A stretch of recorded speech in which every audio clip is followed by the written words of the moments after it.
तो दोस्तों अब तक हमने देखा कि तोजी रिको के सिर पे इनाम रख देता है, जिससे कुछ कर्स यूजर्स रिको को मारने उसके स्कूल आते हैं। गेतो और गोजो इन कर्स यूजर्स को आसानी से हराकर रिको को प्रोटेक्ट करते हैं, लेकिन इन सब के बीच में रिको की केयर टेकर मितासो का किडनैप हो जाता है। गेतो कहता है कि ये उसकी गलती है कि वो मितासो को अकेला छोड़ आया था, क्योंकि उसे लगा था कि दुश्मन उसे इतनी इम्पोर्टेंट नहीं समझेंगे। गोजो को लगता है कि अब उनके दुश्मन उन्हें ब्लैकमेल करेंगे कि मितासो अगर जिंदा चाहिए तो रिको उन्हें दे दो, लेकिन अपर हैंड इनके ही पास है क्योंकि इनके पास रिको है। गोजो प्लान बनाता है कि वो रिको को जुजुत्सु हाई में छोड़ देंगे और डील के लिए किसी और लड़की को ले चलेंगे, जिस पर रिको कहती है कि वो भी उनके साथ चलेगी क्योंकि उसने अब तक मितासो को गुड बाय नहीं बोला है और वो मास्टर टेंजन से मर्ज से पहले मितासो से मिलना चाहती है। गोजो अब रिको के साथ चलने के लिए मान जाता है। किडनैपर्स इन लोगों को ओकिनावा नाम के शहर में बुलाते हैं, जो कि समुद्र किनारे बसा है। फिर ये लोग किडनैपर्स की कुटाई करके आराम से मितासो को छुड़ा लेते हैं। इसके बाद मजे करने के लिए ये सभी एक बीच पर जाते हैं। मितासो गेतो से बोलती है कि उसे खुद पर शर्म आ रही है कि उसे एक नॉन सोसेरर ने किडनैप कर लिया था। उसे पता भी नहीं चला था कि उस पे अटैक कब हो गया।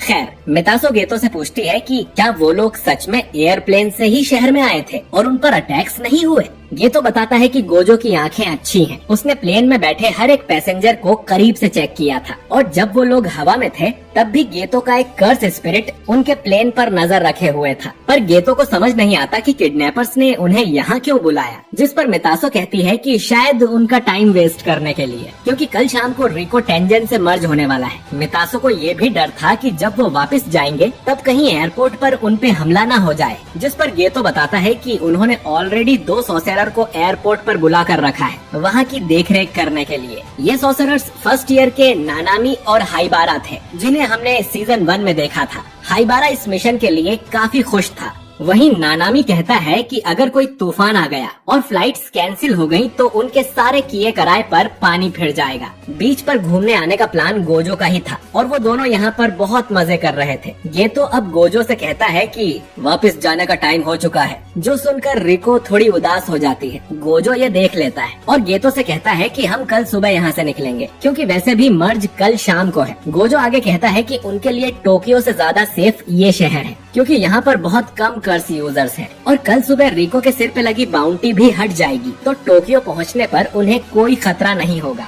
अब गेतो को चिंता थी कि गोजो ने कल से अपनी कर्स टेक्निक नहीं हटाई है और वो रात में सोता भी नहीं है, क्योंकि क्या पता दुश्मन कब हमला कर दे और इससे गोजो के शरीर पर बुरा असर पड़ेगा। जिस पर गोजो बोलता है कि मैं बिल्कुल ठीक हूँ और वैसे भी गेतो जब तक तुम मेरे साथ हो मुझे कुछ नहीं हो सकता। इधर नानामी को ये सुन अच्छा नहीं लगता है कि वो लोग आज रात यहीं रुकने वाले हैं। अब ये लोग साथ में कई सारी जगह घूमते हैं, अच्छा खाना खाते हैं और रात में एक्वेरियम देखने भी जाते हैं, जिनसे रिको को बहुत अच्छा लगता है। फिर अगले दिन ये टोक्यो वापस आकर जुजुत्सु हाई में एंटर करते हैं। रिको के ऊपर लगी बाउंटी 4 घंटे पहले ही हट गई थी और अब ये जुजुत्सु हाई के बैरियर के अंदर सुरक्षित थे, इसीलिए गोजो अपनी इन्फिनिटी शील्ड को बंद कर देता है क्योंकि वो काफी थक चुका था। और तभी अचानक कोई गोजो की पीठ में तलवार घुसा देता है। गेतो को समझ नहीं आता कि ये आदमी जुजुत्सु बैरियर के अंदर कैसे आ गया। गोजो पीछे मुड़कर देखता है तो ये आदमी तोजी फुशिगिरो था। गोजो को लगता है कि शायद वो इसे जानता है, जिस पर तोजी बोलता है कि चिंता मत करो,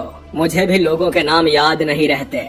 इसके बाद हमें एक फ्लैशबैक दिखाया जाता है। जब गोजो का जन्म हुआ था तभी उसके नाम के काफी चर्चे हो गए थे, क्योंकि वो 6 आइस टेक्निक के साथ पैदा हुआ था। तब तोजी भी गोजो को देखने गया था और गोजो ने पीछे मुड़कर तोजी को देखा था। ये पहली और आखिरी बार था जब किसी ने तोजी को अपने पीछे महसूस किया हो, इसीलिए तोजी ने पहले तो गोजो को काफी थका दिया और जब उसके सेंसेस कमजोर हो गए तब उसने हमला कर दिया। अब गोजो तोजी को हवा में उड़ा देता है और गेतो एक वॉर्म कर्स को बाहर निकालता है जो कि तोजी को खा जाता है। इसके बाद वो गोजो की तरफ जाता है तो गोजो कहता है कि वो ठीक है, उसके किसी वाइटल ऑर्गन्स पे चोट नहीं पहुंची है और अपनी कर्स एनर्जी से उसे ज्यादा नुकसान नहीं होगा। अब गोजो गेतो से कहता है कि वो रिको को मास्टर टेंजन के पास लेकर जाए और इस आदमी को वो संभाल लेगा। अब गेतो रिको और मितासो को लेकर यहाँ से चला जाता है और तोजी उस कर्स को चीरते हुए बाहर निकलता है और उसके पास एक बड़ी सी तलवार भी आ गई थी और साथ में उसके कंधे पर एक कर्स स्पिरिट भी थी, जिसके अंदर से तोजी अलग अलग हथियार निकाल सकता है। तोजी देखता है कि रिको यहाँ नहीं है और उसे लगा था कि वो गोजो को एक ही वार में मार देगा,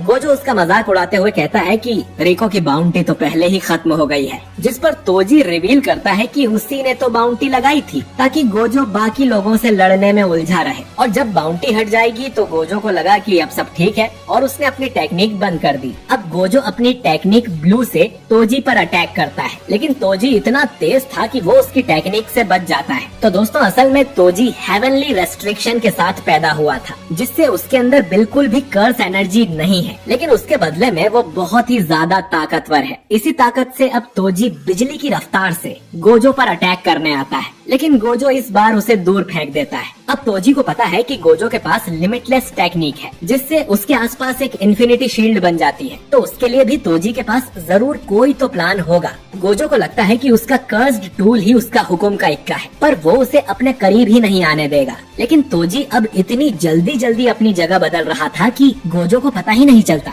कि वो कहाँ है, और क्योंकि तोजी के अंदर कोई कर्स एनर्जी भी नहीं है तो गोजो उसे महसूस भी नहीं कर पा रहा था। इसीलिए गोजो अब अपनी कर्स्ड टेक्निक ब्लू का यूज करके आसपास के एरिया को ही साफ कर देता है, ताकि तोजी कहीं छुप न सके और उस पे कहीं से भी सरप्राइज अटैक न कर पाए। लेकिन तभी यहाँ पर ढेर सारे फ्लाई हेड्स का झुंड आ जाता है। फ्लाई हेड्स बहुत ही कमजोर कर्सेस होते हैं, बिल्कुल मक्खियों की तरह। गोजो को लगता है कि ये सब भी उसी स्पिरिट के मुंह से निकले होंगे जो तोजी के कंधे पर है, और वो गोजो का ध्यान बटाने के लिए इनका यूज कर रहा है, क्योंकि गोजो को अब ठीक से दिखाई नहीं दे रहा था। वो फिर से ब्लू यूज करके इन मक्खियों को मारने का सोचता है, लेकिन तभी उसके मन में ख्याल आता है कि तोजी कहीं रिको को मारने तो नहीं चला गया। और जैसे ही गोजो डिस्ट्रैक्ट होता है, तोजी उसके पीछे आ जाता है। उसके हाथ में स्पेशल ग्रेट कर्स टूल था, जिसका नाम है इन्वर्टेड स्पीयर ऑफ हेवन। इस टूल का काम ही यही है कि ये सामने वाले की कर्स टेक्निक को कैंसिल कर सकता है। अब जैसे ही तोजी इससे गोजो पर अटैक करता है, उसकी इन्फिनिटी शील्ड बंद हो जाती है और ये तलवार सीधा गोजो की गर्दन में लगती है, जिसके बाद तोजी गोजो को ऊपर से नीचे तक चीर देता है और उसके टांगों में भी स्टैब कर देता है। गोजो अपनी जान बचाने की कोशिश करता है, लेकिन कोई फायदा नहीं होता। तोजी उसके सिर में भी स्टैब करता है, जिससे गोजो का शरीर बेजान होकर नीचे गिर जाता है, जैसे वो मर गया हो। इधर गेतो रिको और मितासो को लेकर जुजुत्सु हाई के सबसे निचले हिस्से में जाता है। यहाँ रिको मितासो से अपना आखिरी गुड बाय बोलती है और दोनों बहुत रोती हैं। फिर गेतो रिको को लेकर टॉम्ब ऑफ द स्टार के मेन हॉल में जाता है। वो रिको को बताता है कि मास्टर टेंजन कहाँ पर है, और ये भी उनके आसपास एक बैरियर होता है, जिसके अंदर वही लोग जा सकते हैं जिन्हें उन्होंने खुद इनवाइट किया हो, यानी रिको। तो रिको अब उनके पास जा सकती है, जहाँ उसका मास्टर टेंजन से मर्ज हो जाएगा, या तो हम वापस मुड़ सकते हैं और अपने घर जा सकते हैं। ये सुन रिको चौंक जाती है, क्योंकि उसे नहीं लगा था कि उसके पास वापस जाने का भी कोई ऑप्शन है। यागा ने इन्हें बताया था कि ये मर्ज होना उस लड़की की जान लेने के बराबर ही है, और फिर गोजो और गेतो के बीच पहले ही ये बात हो गई थी कि अगर उस लड़की ने मर्ज करने से मना कर दिया तो वो तुरंत ही मिशन को कैंसिल कर देंगे, चाहे उसके लिए उन्हें मास्टर टेंजन से लड़ना ही क्यों न पड़े। गेतो आगे कहता है कि वो दोनों सबसे पावरफुल हैं, तो आगे जो भी होगा वो देख लेंगे। अब फैसला रिको को करना है कि उसे वापस घर जाना है या नहीं। रिको बताती है कि शुरू से ही उसे बताया गया था कि वो बाकी लोगों से अलग है और बहुत खास है, इसीलिए वो अपनी ज्यादातर लाइफ अकेली ही रही है। अब क्योंकि उसके पेरेंट्स भी मर चुके थे, तो उसे लगा कि उसके होने या ना होने से किसी को कोई फर्क नहीं पड़ेगा। लेकिन जब उसने अपने दोस्तों और इन लोगों के साथ टाइम बिताया तो उसके अंदर जीने की चाह जाग गई है। रिको फिर रोते हुए कहती है कि वो जिंदा रहना चाहती है और उन सबके साथ सारी जगहों पर घूमना चाहती है। अब ये तो अपना हाथ आगे बढ़ाता है और रिको से कहता है कि चलो घर चलते हैं। रिको इसके लिए मान जाती है और खुश हो जाती है, लेकिन तभी उसके सिर में एक गोली आकर लगती है और रिको की वहीं पर मौत हो जाती है। ये देख गेतो बहुत ज्यादा शॉक हो जाता है। ये गोली तोजी ने चलाई थी और वो कहता है कि चलो काम पूरा हुआ। गेतो उससे पूछता है कि वो यहाँ कैसे आ गया, जिस पर तोजी कहता है कि मैंने गोजो को मार दिया है। ये सुन गेतो बहुत गुस्सा हो जाता है और अपने दो सबसे पावरफुल कर्स स्पिरिट को बाहर निकालता है और तोजी से कहता है कि अब तुम मरोगे।